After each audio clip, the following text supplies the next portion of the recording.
day was radiant, kissed by the Jamaican sun, and filled with the sound of steel drums echoing through the coastal breeze. White roses decorated the aisle, their fragrance mingling with the salty ocean air. Guests dressed in bright Caribbean colors sat beneath the decorated canopy, fanning themselves gently as they waited for the bride to arrive. For everyone present, it was a day of love, hope, and new beginnings. The groom, sharply dressed in a tailored ivory suit, stood at the altar with a proud smile plastered across his face. His friends teased him about his nerves, but inside, his chest swelled with ownership rather than devotion. To the crowd, it looked like love. To him, it was possession. When the bride appeared, the scene felt like a fairy tale. She glided down the aisle in a flowing white gown, her veil catching the light like a halo. Her laughter was soft, her eyes warm, and her beauty left the crowd speechless. Her parents wept with joy, convinced their daughter had found the man of her dreams. The vows were exchanged under the open sky. The bride promised to love, cherish, and stand by her husband through every storm. The groom's voice trembled as he spoke, but his words carried an edge, a vow of loyalty and exclusivity that sounded more like a warning than a promise. When they kissed, cheers erupted. Guests clapped, children danced, and cameras flashed to capture what everyone believed would be the happiest day of their lives. But behind the scenes, small cracks already existed. Friends of the bride had whispered their unease before the wedding. They noticed how often he questioned her whereabouts, how his temper flared when she spoke too long with male colleagues, and how his compliments sometimes felt like veiled commands. "You're mine," he would tell her, almost like a mantra. To her family, these were dismissed as quirks of a man deeply in love. To her, it was something she thought she could handle. After all, marriage was about patience and compromise. As the night fell and the newlyweds danced their first dance, the crowd saw nothing but love. They swayed slowly, her head resting on his shoulder, while the groom's eyes never once left her face. The guests thought it was romance. In truth, it was obsession. And so, what began as a perfect wedding, filled with laughter, blessings, and joy, quietly planted the seeds of tragedy. Within weeks, this union that looked like a fairy tale would spiral into something far darker than anyone could have imagined. The wedding had ended in celebration. Music, dancing, and endless laughter that carried late into the night. But the couple's story was only just beginning. With the reception behind them, they packed their bags for what was meant to be the trip of a lifetime. Their dream honeymoon. They chose a destination famous for its turquoise waters, palm-lined beaches, and luxury resorts. For the bride, it was everything she had ever dreamed of. A place where she imagined lazy mornings by the sea, candlelit dinners, and long walks under the stars with the man she had just vowed to love forever. Family and friends waved goodbye at the airport, wishing them endless happiness. To outsiders, the groom seemed protective, attentive, and eager to whisk his wife away to paradise. Yet, if you looked closer, there were shadows behind his gestures. When a male airport attendant smiled politely at the bride while checking her passport, the groom's jaw tightened. He leaned close and whispered something sharp into her ear, a reminder, perhaps, that her attention belonged to him alone. The flight was long, but the bride's excitement never wavered. She leaned against the window, staring at the clouds, talking about excursions she wanted to take. Snorkeling, sightseeing, shopping in the local markets. The groom smiled, but his responses were clipped, his tone controlling. "We'll see," he kept saying. "We don't need to be around too many people." When they landed, the resort staff greeted them with flower leis and glasses of champagne. Their suite overlooked the ocean, with a private balcony where waves crashed rhythmically against the shore. To the bride, it felt like heaven. To the groom, it felt like a stage. One where he alone would decide how she behaved, who she spoke to, and how she looked at the world around her. The first days seemed perfect. They lounged by the pool, took photos on the beach, and shared cocktails as the sun dipped into the horizon. But even in these golden moments, hints of trouble lingered. The bride noticed how his hand would grip hers a little too tightly when a waiter complimented her smile. She noticed the way his eyes followed every interaction she had with men, no matter how harmless. It was subtle at first, a quiet tension building beneath the surface. But paradise has a way of amplifying everything, both love and conflict. And as the days stretched on, what began as small cracks in their honeymoon bliss began to spread wider. Because for the groom, the honeymoon wasn't just about love. It was about control. And soon, paradise would turn into a prison. For most couples, a honeymoon is a season of pure joy, long walks on the beach, late nights filled with laughter, and endless memories carved into the heart. But for this newlywed pair, the cracks in their marriage began to surface almost immediately. On their third day at the resort, the bride slipped into a sundress and tied her hair back before heading to breakfast. She greeted the waiter with a polite smile, thanking him for the coffee he poured. The gesture was innocent, the kind of everyday courtesy most people wouldn't think twice about. But to the groom, it was a betrayal. "Why did you smile at him like that?" he hissed once the waiter was gone. Her face froze. "What do you mean? I was just being polite." "Polite?" His tone sharpened, quiet enough for others not to hear, but full of venom. "It looked like flirting to me." The bride brushed it off at first, telling herself it was just nerves, maybe even jealousy fueled by his deep affection. She laughed softly, trying to lighten the moment, but his expression remained hard. For the rest of the meal, he barely spoke, only staring at her as though she had committed some unforgivable sin. The pattern continued throughout their stay. A stroll by the pool ended in accusations when another guest waved at her. A shopping trip in the market turned sour after a merchant complimented her necklace. Even the way she looked at the ocean, distant, thoughtful, made him snap. "Who are you thinking about?" The bride began shrinking into herself, trying to avoid anything that might upset him.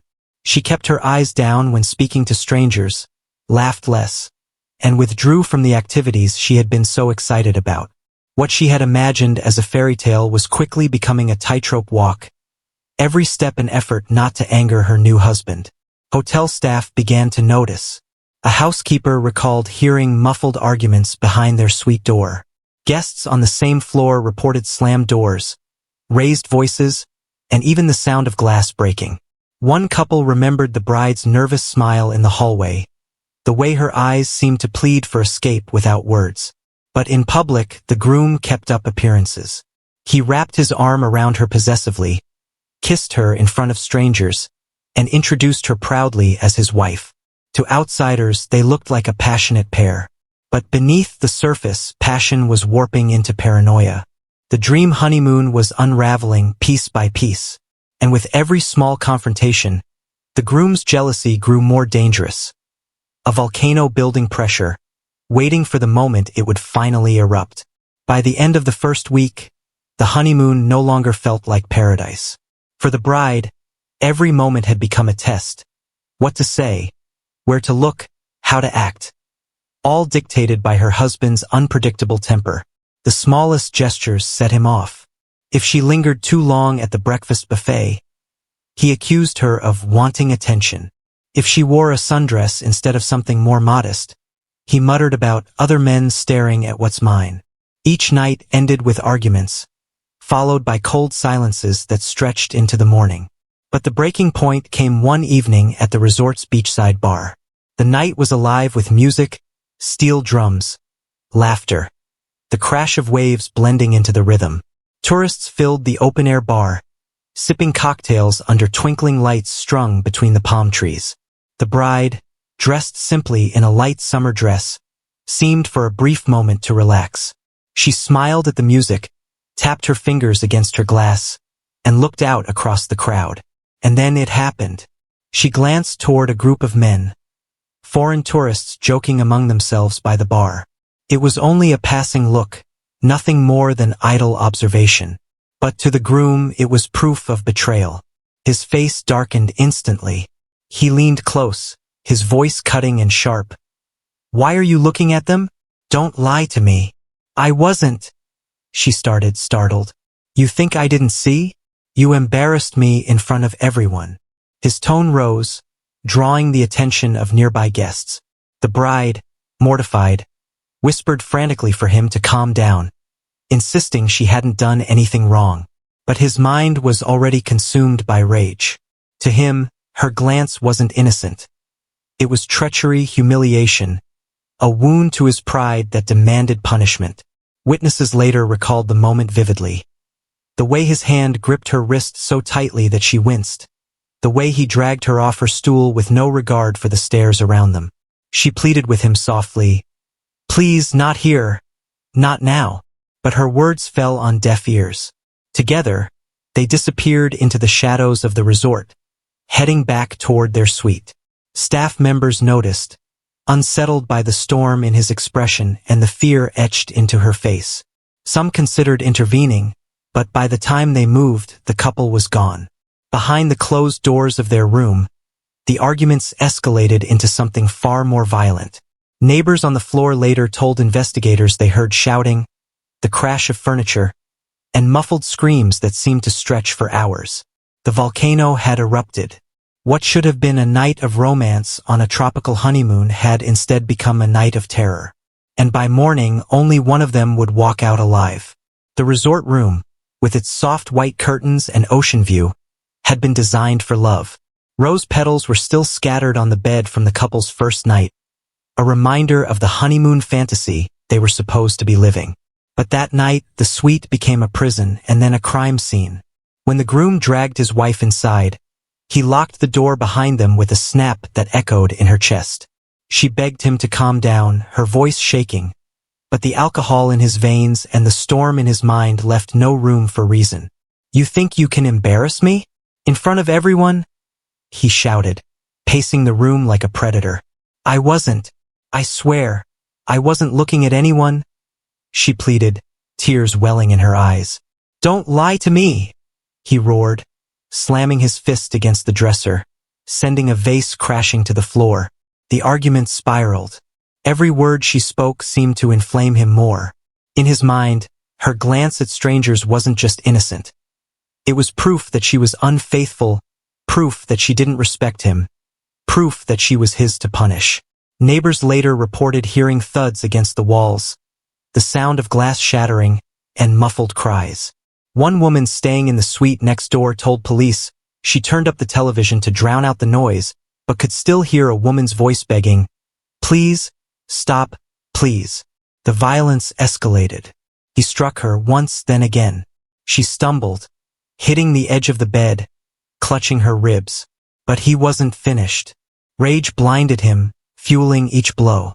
His fists, his kicks, the force of his weight, all unleashed in a torrent of brutality. The bride tried to shield herself, curling into a corner, but his fury was relentless. At one point he shouted, "You'll never look at another man again," a declaration that revealed the twisted jealousy driving his attack. By the time the room fell silent, hours had passed.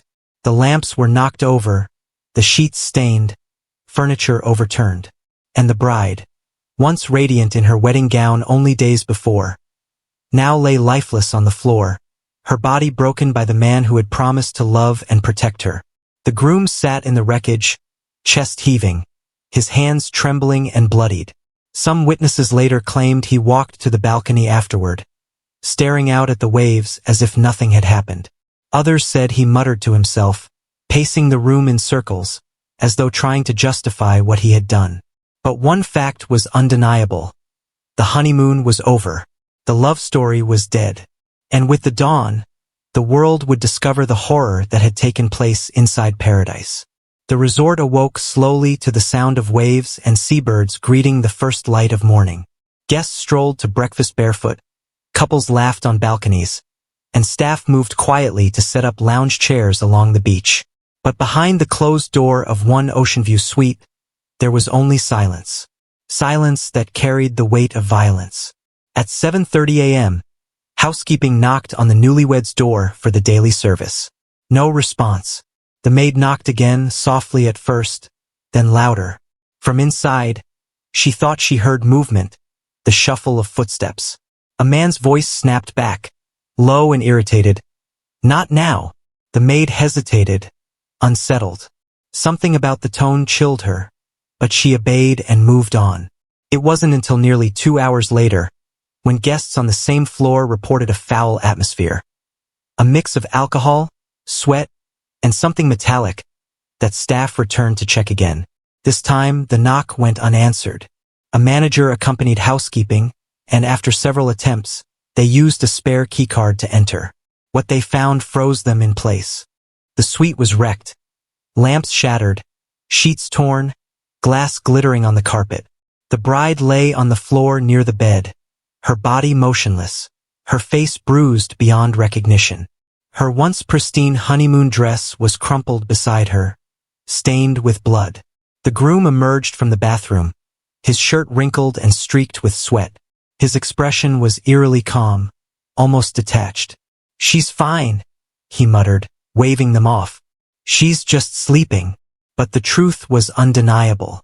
Staff rushed to call security and emergency services, their voices trembling over the phone lines. Within minutes, the resort was in chaos. Guests were ushered away from the hallway, whispers spreading like wildfire. Something terrible had happened in the honeymoon suite. Paramedics arrived, but it was too late. The bride was pronounced dead at the scene. The official cause would later be determined as blunt force trauma, multiple blows, consistent with a sustained and violent beating. The groom was restrained by resort security until police arrived.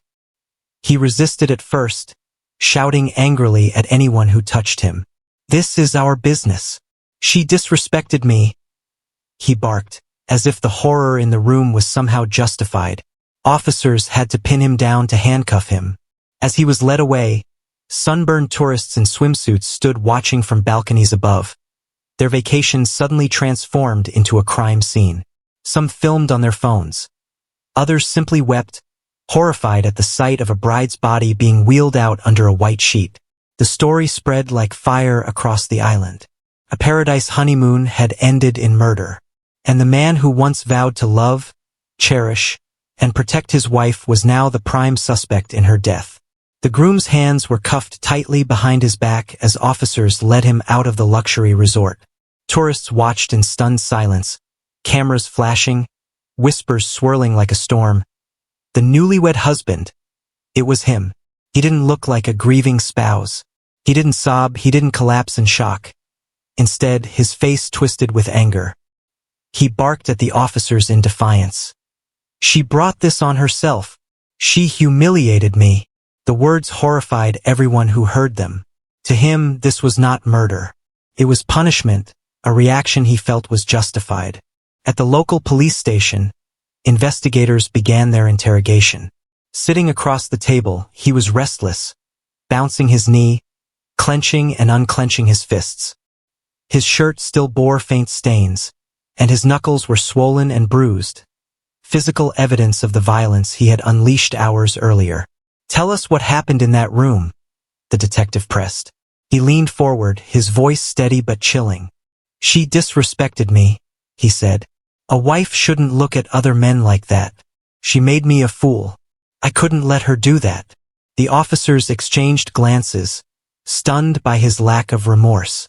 Every answer circled back to the same theme: his wounded pride, his obsession with control, his belief that she had belonged to him in every way.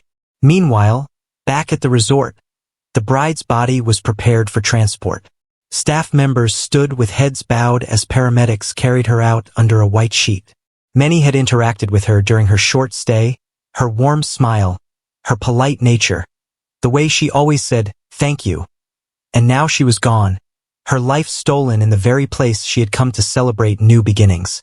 News of the tragedy reached her family within hours. Her mother collapsed when she heard the words over the phone. "Your daughter, she's dead."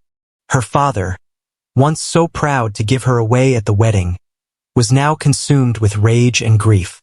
How could he do this to her? He demanded. She trusted him with her life. The case quickly gained national attention. Newspapers splashed the headline, "Newlywed bride beaten to death on honeymoon." International media picked it up, framing it as the nightmare hidden behind a perfect wedding photo. At the jailhouse, the groom sat alone in his cell. He showed no visible signs of guilt. Instead, he muttered to himself, replaying the same words over and over, She was mine. She was mine. But now, the man who thought he owned her faced a future he couldn't control. One defined not by love, but by prison walls. The trial began months later in a packed courtroom, with reporters from across the Caribbean and beyond filling the gallery. The atmosphere was tense, a mix of grief, outrage, and morbid curiosity. Every detail of the honeymoon murder would be examined under the harsh glare of the law. The prosecution painted a damning portrait of the groom. Witnesses, hotel staff, neighbors, and even guests from the resort testified about the escalating arguments and the violent night that led to the bride's death. Housekeeping staff recounted the muffled screams, the sounds of furniture crashing, and the groom's aggressive behavior in the days leading up to the murder. A hotel manager described the moment they discovered the bride's body. She was unrecognizable. It was clear she had been beaten severely. The room was destroyed, and he seemed almost calm, like nothing had happened. I couldn't believe it. Friends and family also took the stand. The bride's sister wept as she recounted warning signs she had noticed in the groom's behavior months before the wedding. He was jealous, controlling. We told her to be careful, but she loved him. She trusted him. The defense attempted to paint a different picture. They argued temporary insanity, claiming the groom's actions were the result of a sudden emotional breakdown fueled by perceived betrayal. They emphasized cultural factors, suggesting his ideas of marital honor and male pride contributed to the loss of control. But the evidence was overwhelming. Medical reports detailed blunt force trauma consistent with repeated intentional strikes. Witness accounts described escalating jealousy and rage. Video footage from security cameras at the resort, combined with testimony from nearby guests, left little room for doubt. During cross-examination, the groom showed little remorse. He admitted to striking his wife, insisting that he had no choice because she had disrespected him. His words shocked the courtroom. She looked at other men. I couldn't let her do that. She humiliated me. I had to stop it. The judge, the jury, and the spectators could hardly conceal their disbelief. What should have been an act of love, a honeymoon, a marriage, had become a lethal manifestation of obsession and control. After days of testimony and deliberation, the jury returned. The verdict was clear. Guilty on charges of murder and aggravated assault. The courtroom erupted in whispers and gasps, a mixture of relief and horror at the certainty of justice being served. The judge addressed the groom directly, his voice stern. Your actions were not those of a man wronged but of a man consumed by jealousy and rage. The life you ended was that of a young woman full of promise, love, and hope. For this, you will face the consequences of your crimes. The sentence was life imprisonment without the possibility of parole. The groom's freedom had ended, and the once proud man now faced decades behind bars, left only with his obsession as a haunting companion. Outside the courthouse, the bride's family held a small memorial. They spoke not just of grief, but of warning, hoping her story would serve as a reminder of how quickly love can turn deadly when obsession goes unchecked.